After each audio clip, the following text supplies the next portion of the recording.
¿Seguimos? Bueno,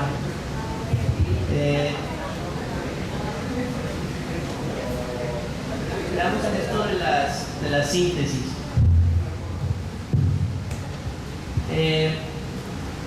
Ahorita más adelante vamos a ver ya la cuestión del fondo, de cómo crear un poquito mejor los argumentos.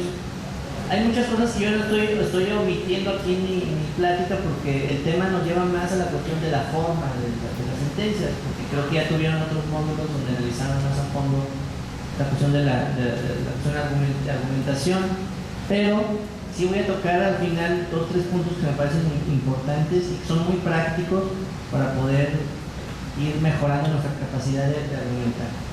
Bueno, no podemos caer en la idea fácil de tratar de adelgazar las sentencias y llegar al grado de que por hacerlas pequeñas omitamos justificar las decisiones de un tribunal.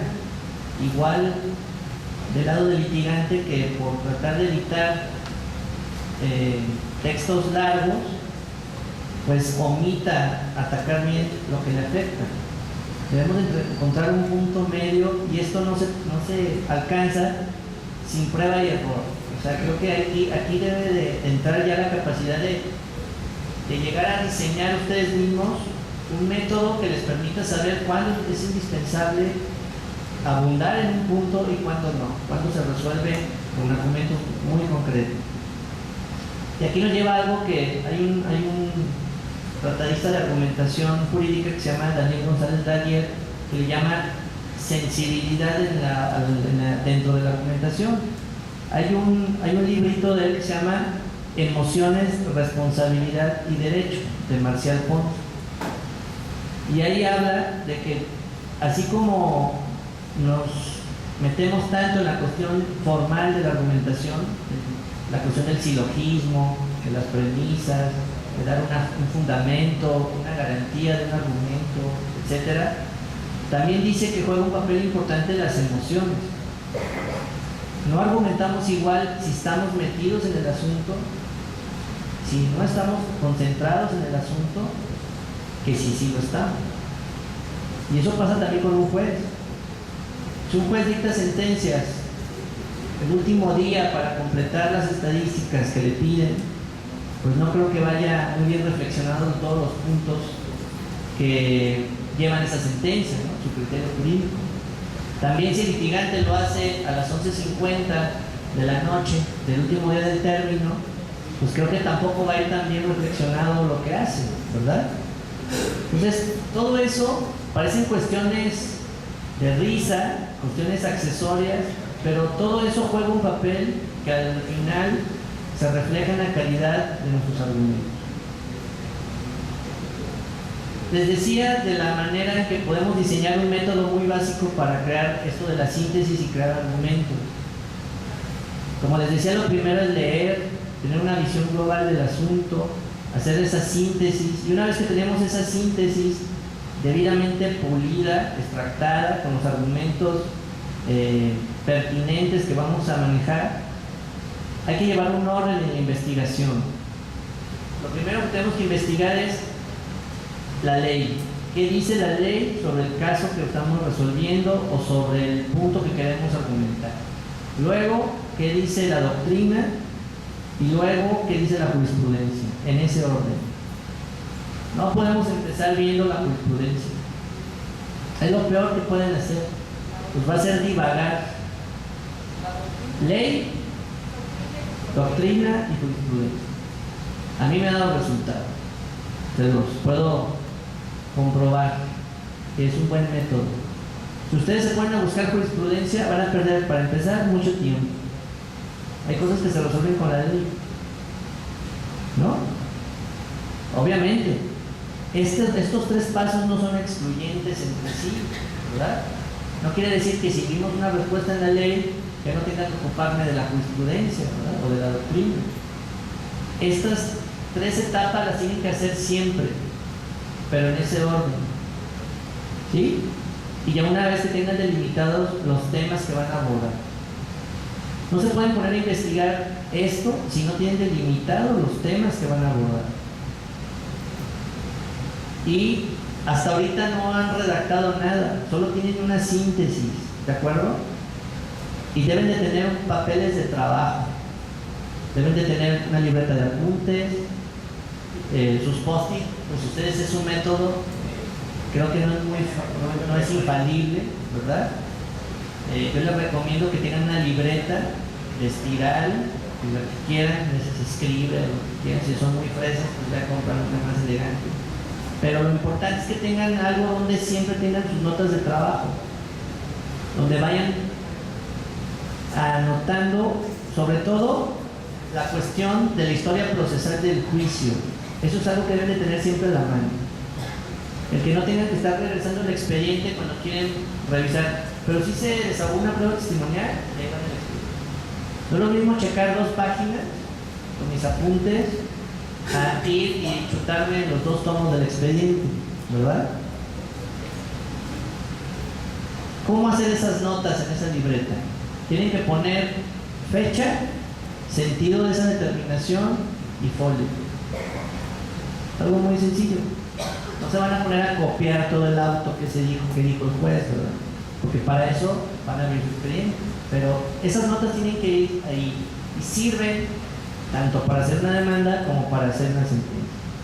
El aspecto procesal del juicio es muy relevante. Hay argumentos que se pueden tirar nada más con un aspecto procesal. No es necesario meternos al fondo de todos los argumentos.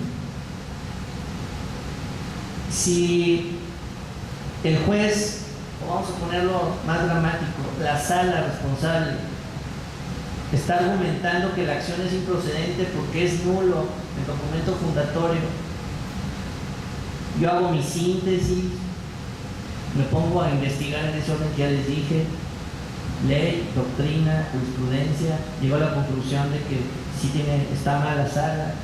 Pero si no estoy al tanto del aspecto procesal del juicio, donde puedo advertir que nunca se opuso la excepción de nulidad, ¿para qué diablos hice todo lo demás? ¿De acuerdo? Por eso es indispensable mis apuntes del aspecto procesal del juicio. Al contrario, ahora acuérdense que tenemos el amparo de SIBO, ¿no? Deben de tener siempre esa cuestión procesal a la mano, porque es la única oportunidad que van a tener en el caso de un juicio de amparo para hacer valer sus violaciones procesales. Ya no se vale de que, bueno, ahorita yo gané, esperamos a ver si me afecta el siguiente amparo, ¿no? Ahora ya no. Hay argumentos que yo puedo contraatacar con aspectos meramente procesales. Oye, estás hablando del emplazamiento que no se te hizo bien, pero contestaste la demanda. Promoviste un incidente de nulidad y se te declaró infundado, y no atacas lo que se te dijo en el incidente de nulidad.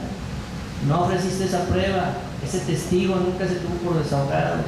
No es cierto, consentiste, no votaste un recurso. Y ahí se acabó el argumento.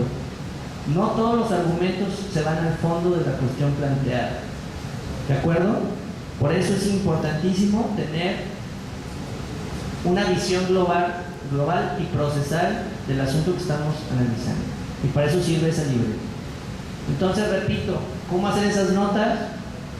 Algo muy sencillo: fecha, sentido de la determinación y folio. Yo lo que les recomiendo también que pongan en la esquina superior derecha el número de expediente del que lo están analizando, y del lado izquierdo, actor, demandado y juez o titular del órgano jurisdiccional al que se refiere ese procedimiento. Y si es un civil, si es un mercantil, con el número de expediente. ¿De acuerdo? Yo sé que ustedes pueden estar pensando allá atrás, lo veo en sus miradas, porque yo tengo mi método, ¿no? Yo me hallo, ¿no? Algo que dicen aquí en Jalisco, es que yo así me hallo. Hay una frase muy buena de que el talento sin disciplina no es nada. Puede ser muy talentoso, pero la diferencia entre alguien exitoso y talentoso es la disciplina. Si no tienen un método, van a ser buenos abogados, pero no exitosos abogados. Esa me la aprendí ayer, en la noche, pero es cierto, véanlo. La disciplina implica un método, y eso nos falta a los abogados, nos falta mucho. Y, bueno, ¿quedó claro lo del método, más o menos? Hago mi síntesis, tengo mis notas del aspecto procesal del juicio, y una vez que tengo delimitados los temas, voy a buscarlos en ese orden, a investigar en ese orden. Ley, doctrina, jurisprudencia. Hasta ahorita no he abierto ningún archivo en la computadora para redactar nada. ¿De acuerdo? Porque luego empezamos, bueno, agravio 1, empezamos tesis, libros, no pasamos del 1, pero ahí estamos metidos. Digo, no, le borramos. Y no, le borramos. Luego hasta como que creemos que ya es una cuestión como de karma y no, mejor borra ese archivo, haz otro, ahora sí me va a llegar la inspiración, una copa de tinta a un lado, a ver si ya salen las ideas. No, todo eso implica carecer de un método. Una vez que tenemos delimitado eso, tengo el material y sé cómo voy a contraatacar los argumentos o cómo voy a contestar esos argumentos, empezamos a redactar los mismos. Pero antes los clasificamos. ¿Cómo se clasifican los argumentos? Procesales y de fondo, ¿verdad? Forma y fondo, ¿verdad? Algo de sentido común. En ese orden los voy a agrupar, en ese orden los voy a contestar y en ese orden los voy a exponer. Y utilizo subtítulos. Si voy a hablar de violaciones procesales, voy a poner violaciones procesales. Número 1, desechamiento de prueba testimonio. ¿Cómo se hacen los subtítulos? Porque veo abogados y también juzgadores que usan subtítulos que casi son como 4 líneas. Desechamiento de la prueba pericial ofrecida por la parte demandada a cargo del perito fulano de tal. No, eso no es un subtítulo. ¿Sí? Es un párrafo mal hecho. ¿Sí? Un subtítulo son 3, 4, máximo 5 palabras que den la idea general de lo que voy a ver. ¿Sí? Eso es un subtítulo. Y empiezo. ¿En qué orden? Primero pongo la síntesis del argumento y luego contestamos ese argumento. Si voy a contestar muchos y los voy a agrupar, hago incisos. ¿Sí? Y después de esos incisos empezamos a contestar esos argumentos en el orden que puse en los incisos. Porque también no se vale que yo digo, voy a dar contestación de manera conjunta a los argumentos del recurrente. Inciso A la Z.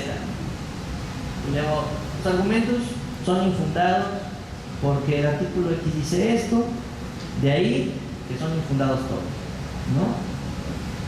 Tenemos que ocuparnos de todos. Si los agrupamos en incisos, quiere decir que cada inciso contiene una idea que se van relacionando, pero cada uno tiene una contestación. Los tenemos que contestar todos, ¿sí? De manera implícita, si ustedes quieren, ya depende del estilo de su redacción, pero nos tenemos que ocupar de todo. No se vale que ya volvemos a lo del juez del siglo XIX, ¿no? De que pues ponle una tesis y que de ahí se infiere y dile que son infundados. Así no es una resolución correcta. Tenemos que ocuparnos de todo. Una vez que tengo esa clasificación de los argumentos entre procesales y de fondo, pues vamos a ir contestando con subtemas. Y ahí vamos a llevar un rigor básico de un silogismo, ¿no? Así nos vamos a contestar lo que dice la ley, lo que pasó en el caso concreto y mi conclusión. Regla básica. Yo sé que hay, y que imagino, sobre todo creo que estuvo aquí el magistrado Rodolfo Castro, ¿no? Y les platicó tal vez de diferentes métodos que hay para argumentar o para interpretar, etc. y que Alexi, y que Manuel Atienza, ¿no? Yo siempre he dicho que si le llegamos a entender a Manuel Atienza el 10% de lo que dice, vamos a progresar mucho. Yo voy como en el 1%, pero sí me ha ayudado mucho. La verdad, sí ayuda muchísimo, pero hay cosas básicas que si las llegamos a manejar, nos van a hacer mejorar a pasos agigantados. Simplemente crear argumentos con base en un silogismo. Es algo básico. Les digo, ahí tenemos más estructuras de argumentos, ¿no? Como la estructura del argumento de Turing, no sé si se los platicó el doctor Rodolfo Castro, donde la forma de argumentar no se limita a estas tres premisas o a las dos premisas, mayor y menor y la conclusión, sino que cada premisa lleva una garantía y un refuerzo, y el doctor Rodolfo lo explica mucho mejor que yo, pero creo que hay que empezar por el uno, hay que caminar y luego hay que correr. Para mí, lo básico, si llegamos a manejar los silogismos bien, vamos a tener una argumentación clara de manera automática, más coherente y con más posibilidades de persuadir al juzgador o de convencer a la hora de crear una sentencia, un proyecto de sentencia. Una vez que ya empezamos a estructurar nuestro proyecto, que tenemos esa clasificación y que vamos a redactar en forma de silogismo, van a ver que todo se empieza a acomodar como un rompecabezas. Y en ese momento es cuando ustedes empiezan a decir, es que me sirve esta tesis que ya había bajado, es que aquí entra el autor que consulté, pero cuando ya tengo todas las cartas sobre la mesa, no me pongo a investigar al momento de estar contestando las cosas. Ya tengo el material y solamente lo voy a ir acomodando, armando. Esa es la palabra, armando. ¿De acuerdo? Bueno, ojalá tuviéramos como una retroalimentación de que hiciéramos un ejercicio de que lo aplicaran en un asunto y luego nos lo trajeran. Yo lo he hecho en los cursos que a veces me toca dar en la maestría y la verdad, da resultado. Los mismos alumnos lo dicen, lo vemos.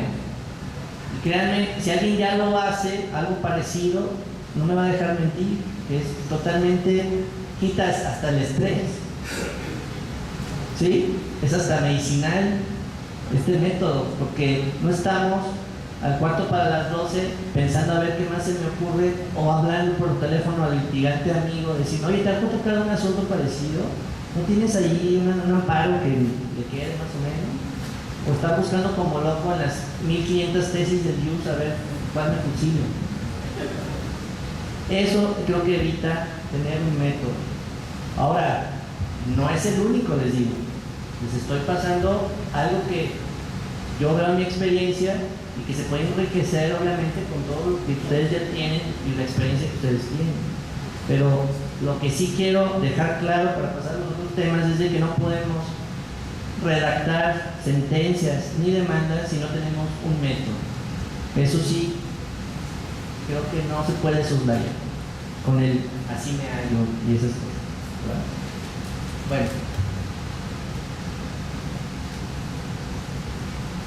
no podemos caer, como les digo, en ese adelgazamiento nada más de la sentencia para que se vea mejor. Eso sería un error si lo entendemos así. Lo que debemos de hacer es quitar esa basura de los proyectos para reforzar los argumentos que en verdad sostienen el sentido de nuestro fallo. ¿Y reforzar con qué? Con esas tres cosas que ya les dije. Con ley, con doctrina y con jurisprudencia. Pero hay que hacer un uso prudente, que acuérdense que es una virtud del juzgador y también del abogado, ¿no? Ser prudente. Prudente es como un sinónimo de inteligente, ¿no? Entonces, no se trata de citar muchos artículos nada más por citarlos. Y no se trata de establecer legislaciones que no tengan un sentido práctico en lo que yo voy a decir en mi escrito, en mi sentencia. Incluso, hay veces que ni siquiera debo invocar la ley. Hay cosas obvias. Es lo mismo ocurre con la jurisprudencia. Es anacrónico que un juez de distrito, cuando dicta una sentencia de amparo y va a hablar del interés jurídico, ponga 10 tesis de lo que es el interés jurídico y luego haga como que él ya dice qué es y nada más copia lo que dice la última tesis, ¿no? Cuando el problema no es, el quejoso no quiere saber qué es el interés jurídico, eso ya lo tiene por sentado, quiere saber si lo probó o no. ¿De acuerdo? Eso implica la pertinencia de los argumentos y el hacer un uso prudente de la jurisprudencia. Hay incluso un criterio de la Corte donde dice que los jueces, para fundar y motivar, los jueces civiles, de órganos jurisdiccionales civiles, cumplen con esa función de fundar y motivar, aún sin citar de manera expresa los artículos. Y es un criterio de la Corte. ¿Por qué será así? Porque nos movemos en un universo de normas del cual no nos salimos y que el justiciable o el litigante puede rebatir teniendo en cuenta ese universo de normas que es el Código Procesal. No pasa igual en materia administrativa, también hay que aclararlo, ¿no? Porque ahí no nos enfrentamos a un universo reducido procesal, ¿verdad? Sino que al ser un acto unilateral, pues tenemos un universo más grande de legislaciones, de fracciones, etc. Pero en materia civil sí. ¿Y dónde radica la razón de ser de criterios como este? Pues de que la justificación de una decisión no está en la simple cita de preceptos legales o de criterios, sino en los razonamientos que dé el juzgador, donde hagan palpable que su decisión lleva una congruencia con la legislación, con la jurisprudencia, incluso con la doctrina. ¿Por qué es útil la doctrina? Incluso por ahí hay un criterio de la Corte que también dice eso. La doctrina es útil citarla en los fallos, así dice la Corte. Son de esos tesis que uno dice, pues qué bueno que me lo dice, ¿verdad? Porque si no, no sabía uno que es útil citar la doctrina. ¿Por qué es útil la doctrina? Porque quita ese sesgo autoritario del juzgador. Si el juzgador dijera nada más así, en un asunto, por ejemplo, de menores, o vamos a poner, para cambiarle un poquito, un divorcio, ¿no? Que dijera, procede el divorcio aún y cuando no se acreditaron ninguna de las causales que invocó el cónyuge o la cónyuge, ¿verdad? ¿Por qué? Pues porque tienen derecho a hacer su vida y la ley no puede obligarlos a permanecer juntos si no quieren. Y aquí está evidente que no quieren estar juntos. Punto. Es el juez, ¿lo puede decir o no? ¿Vale esa sentencia? Sí, ¿no? Pero no es lo mismo a que el juez lo fundamente y diga, esto atiende al libre desarrollo de la personalidad, implica esto, que tal tratadista lo ha manejado así y que luego se ha permeado esto en criterios de la Corte, y si bien en la legislación de Jalisco no está previsto, no obstante eso hay un control de convencionalidad y vamos dando razones que justifican mi fallo. ¿Vale igual la sentencia? ¿Sí o no? ¿Vale lo mismo? ¿Quedó disuelto el vínculo matrimonial con las dos sentencias? Sí, pero ¿con cuál se legitima más el juez? Con la segunda, porque da razones. El fondo de todo fallo tiene que ser la razonabilidad de lo que dice el juez y no caer en el argumento de autoridad, ¿verdad? Porque lo digo yo, ¿de acuerdo? Así pasa también con las demandas, con los recursos.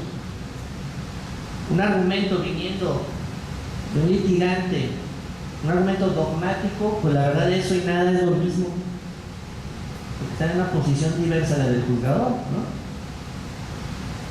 Lo que los salva es esa dichosa causa de pedir. Pero ustedes legitiman su posición, legitiman sus argumentos desde el momento en que los soportan en razones que van acordes con la doctrina, con la ley o con la jurisprudencia. ¿De acuerdo? ¿Y por qué también es importante que ustedes lleven ese bagaje en los argumentos? Porque obligan al juez a contestarse. No es lo mismo que ustedes le digan al juez: ¿sabes qué? Quiero que me divorcies porque pues si bien no está previsto, yo ya no quiero estar con él, con ella, con él, pues no se sabe, ¿verdad? De todo. Entonces, no es lo mismo a que lo argumente y lo soporte en ley, en la jurisprudencia o en la doctrina. ¿Por qué? Porque voy a obligar al juez a pronunciarse a eso. Y si el juez no se ocupa, eso ya me causa un agravio y tendré que ir al Tribunal Superior para que se ocupe de eso.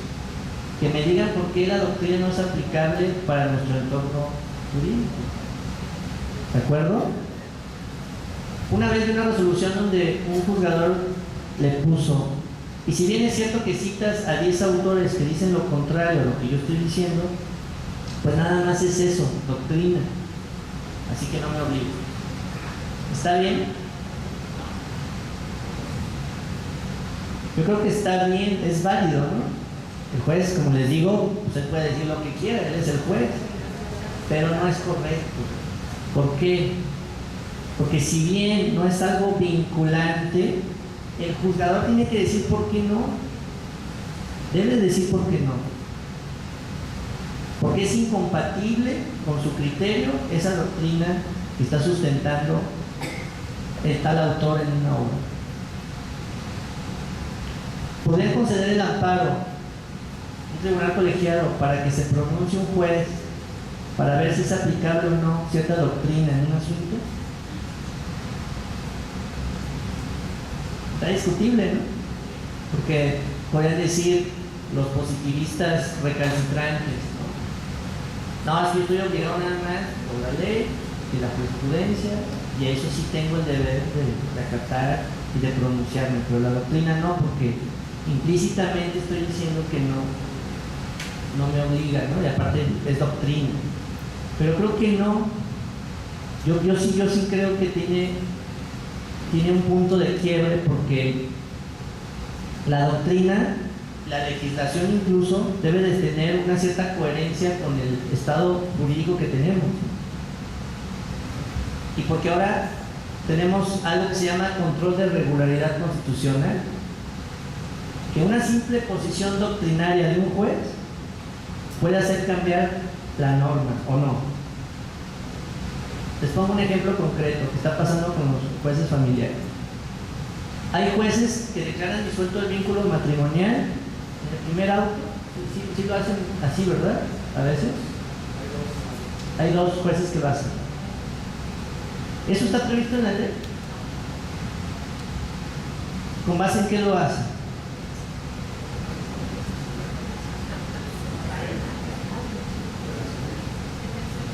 Yo he visto unas que lo hacen apelando a eso que les decía, porque soy el juez, y otros que lo soportan, ¿verdad? Citan criterios, citan doctrina y sus razonamientos.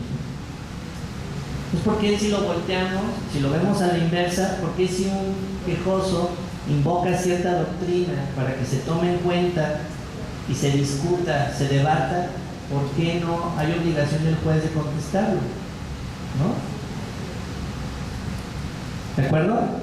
Pero hay que llevarlos a esa posición, porque es muy bonito quedarnos con las ideas en la cabeza y criticar los fallos, pero si no les llevamos esos casos a los jueces también, ¿no?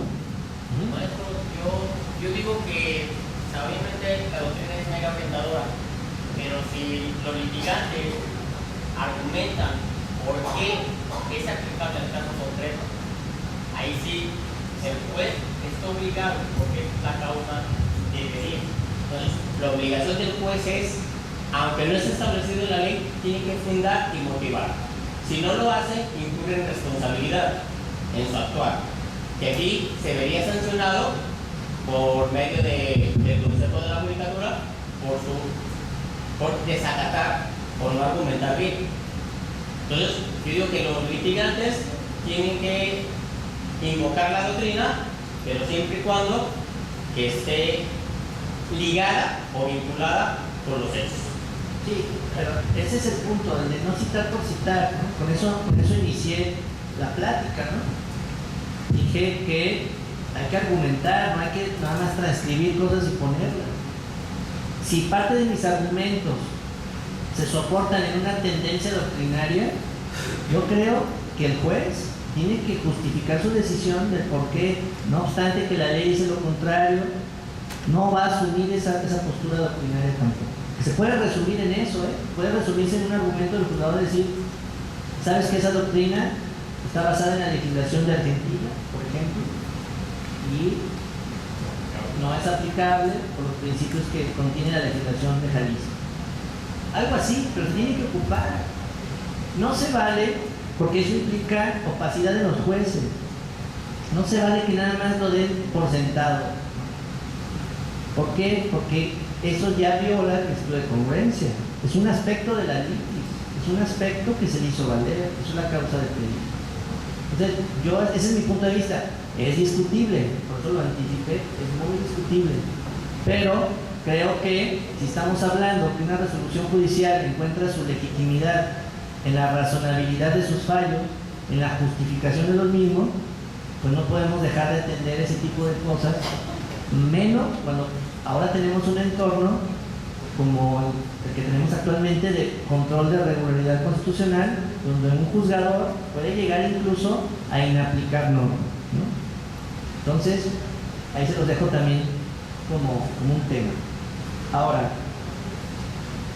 Ahora sí, desde el punto de vista, ya vimos un aspecto formal, ¿no? De cómo podemos mejorarlos.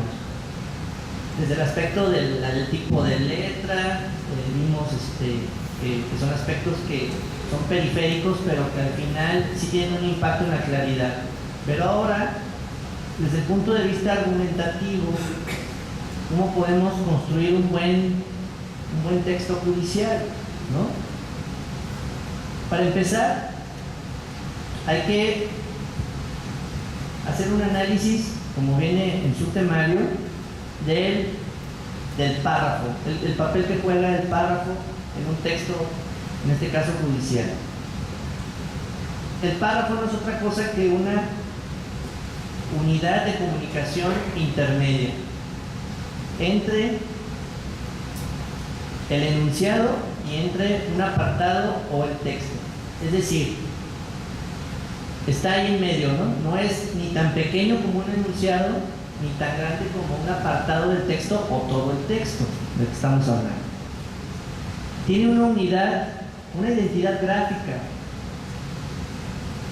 Les hablaba yo de sensibilidad. A la hora de que redactamos escritos judiciales, podemos advertir que si yo empiezo a poner párrafos largos, de entrada ya empiezo a provocar un enfado a la hora de leer el fallo o leer ese texto.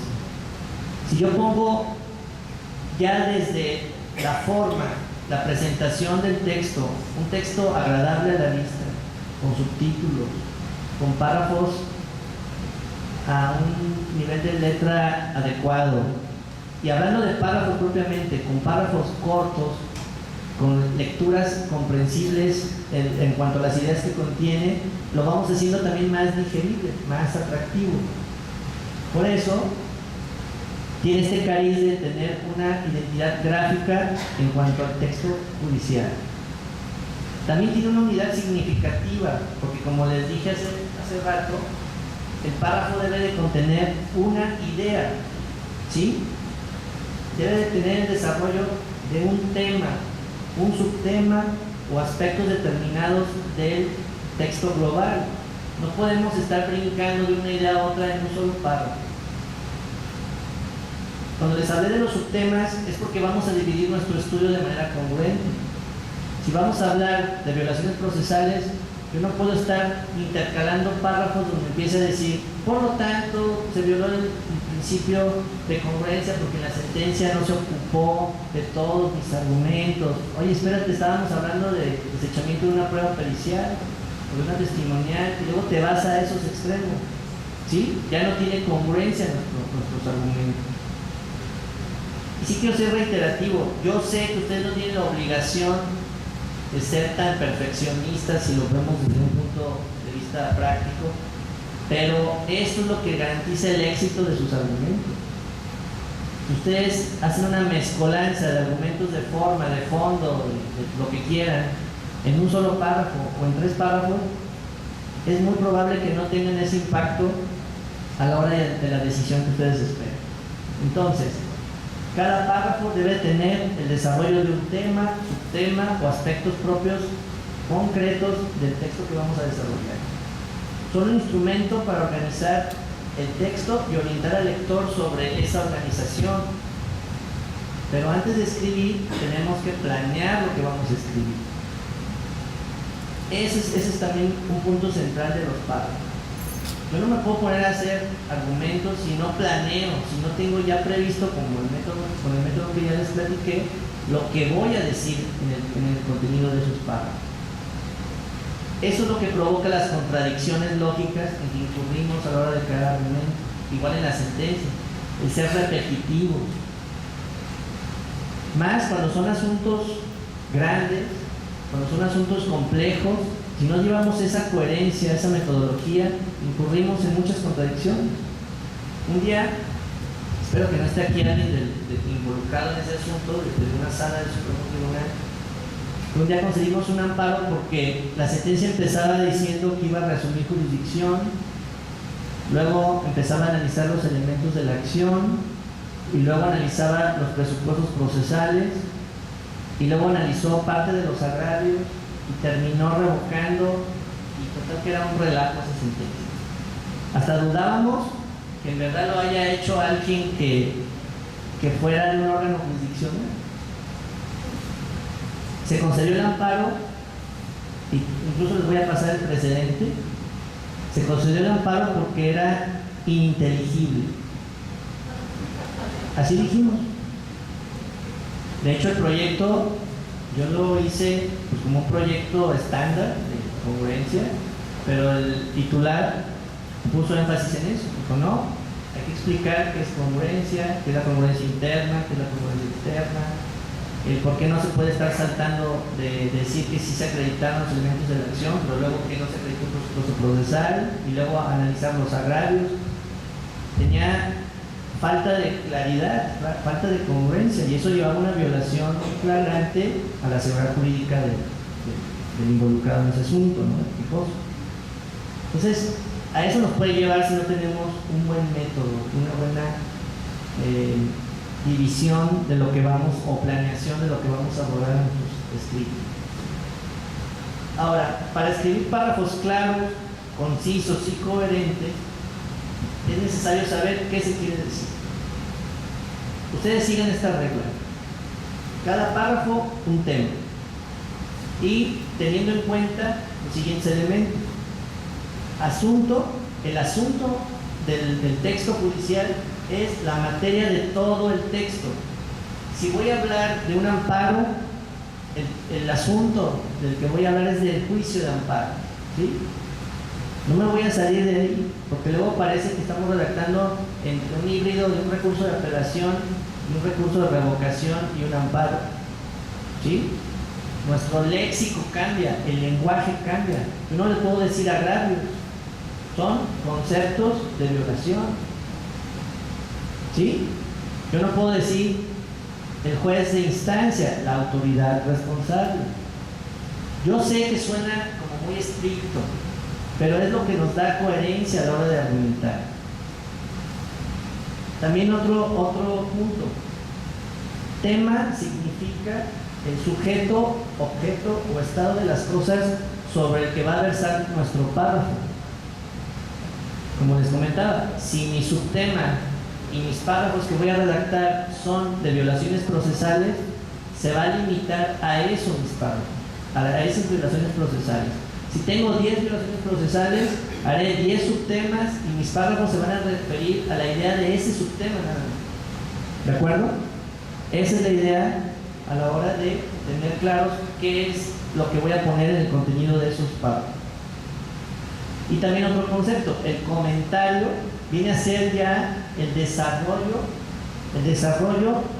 que hago en mis argumentos en relación con el tema. ¿De acuerdo? Voy a repetirlo para que quede un poquito más claro. El asunto es el que tengo que tener clarísimo antes de empezar a redactar, que es la materia de todo mi escrito judicial. Si estoy ante una sentencia, si estoy ante una demanda, si es una demanda de amparo, si es un recurso de revocación. Debo tener bien delimitado eso. Luego, el tema, el sujeto, objeto del estado de cosas que voy a hablar. Si se trata de un amparo contra leyes, no me voy a poner a hablar del acto de aplicación, ¿verdad? Voy a hablar en abstracto de la norma, todas las características que pueden llevar a establecer que esa norma es inconstitucional. Y el comentario es ese desarrollo, es la parte sustancial de los párrafos, lo que yo, o lo que le llamamos ya el cuerpo del párrafo argumentativo. Lo más difícil es ese comentario, ¿verdad?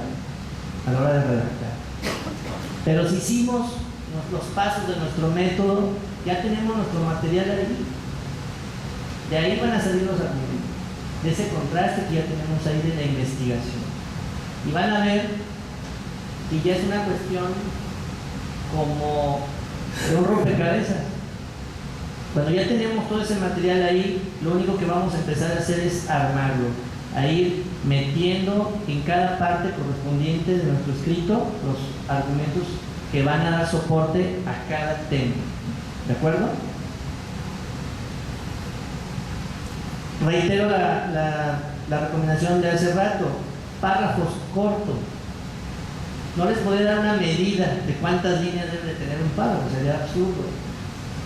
Pero traten de hacer redacciones de párrafos cortos, que salten de una idea a otra con los conectores precisos que ahorita vamos a ver. Y hay que buscar los conectores de párrafo a párrafo, y cada conector tiene una idea, un sentido. No para todo queda ahora bien, ¿verdad? Pues de ahí que, o no es óbice, usamos para todo, es que no es óbice, de ahí que, y de ahí nos salimos, ¿verdad? Cada conector tiene un sentido para darle coherencia a nuestros párrafos. A esos conectores les llamamos conectores argumentativos. Yo traje aquí una clasificación básica de 3 grupos. No se apuren por apuntar, yo no se los voy a dejar esto, para que no estén tan estresados por eso. Conectores contraargumentativos. Son expresiones que conectan los párrafos, pero que dan una idea de desvirtuar lo que estamos diciendo en el párrafo anterior. Por ejemplo, un conector de este tipo sería aunque, a pesar de, o a pesar de que, pese a que, y si bien. ¿Sí? Casi siempre lo usamos para rematar nuestros argumentos. No sé si ya les han, incluso son cosas que ya hacemos, pero hay que darles una técnica, hay que darles un orden, ¿no? Luego también en esta clasificación de conectores contraargumentativos están los conectores pero, sin embargo, no obstante, ahora bien, con todo y eso, ¿verdad? Aún así, yo les recomiendo que esta hojita que les estoy dejando aquí, péguenla en su computadora, pónganlas ahí